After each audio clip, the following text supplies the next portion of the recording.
Hello बच्चों, हम journal terms of organic chemistry के बारे में पढ़ रहे हैं। आज हमारा जो टॉपिक है, हमें पढ़ना है कि जेमिनल और विसिनल कंपाउंड क्या होते हैं।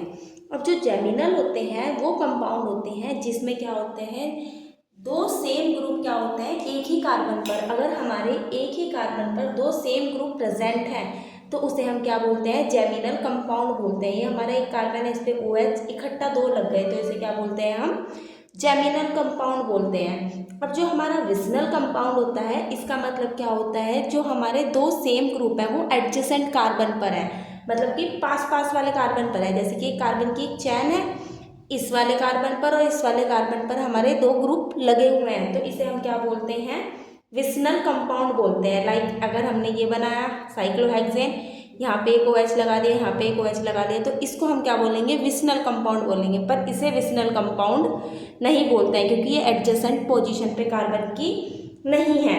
अब अगर मैं इसका नाम देखूं तो इसका नाम क्या हो जाएगा, एक कार्बन है, एक कार्बन को हम मैथ बोलते हैं और इसमें दो क्लोरीन इकट्ठा है तो इसका नाम क्या हो जाएगा, वैसे तो ये जेमिनल है, अनस्टेबल, ये वाला ग्रुप अनस्टेबल होता है, पर हमें पता लगाना है कि जेमिनल क्या होते हैं। तो जो जेमिनल होते हैं, इसका मतलब क्या होता है, एक ही कार्बन पर जो दो फंक्शनल ग्रुप लगे रहते हैं तो उसको हम क्या बोलते हैं, जेमिनल कंपाउंड बोलते हैं। ये अनस्टेबल है, अगर हम इनका नाम लिखें तो इसे क्या बोलेंगे, अनस्टेबल है। और ये क्या है, कार्बन, ये एक है 1,2 मैथ 1,2 डाई ऑल है।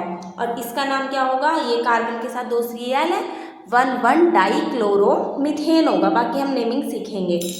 अब हमें इसके बाद नया जो हमारा अगला टॉपिक है उसमें हमें पढ़ना है कि डिग्री ऑफ अनसैचुरेशन क्या होती है।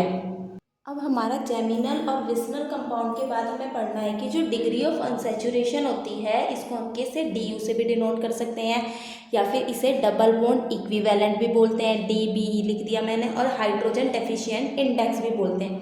Degree of unsaturation, double bond equivalent, hydrogen deficient index.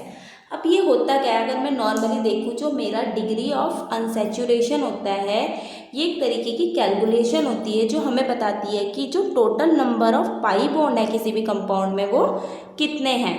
Degree of unsaturation calculation that determine to number of pi bond and ring given in a compound. एक कंपाउंड के अंदर कितनी रिंग है और कितने पाई बॉन्ड है। और इसके अंदर क्या होता है, डिफिशियंसी होती है, कमी होती है even number of hydrogen atom की।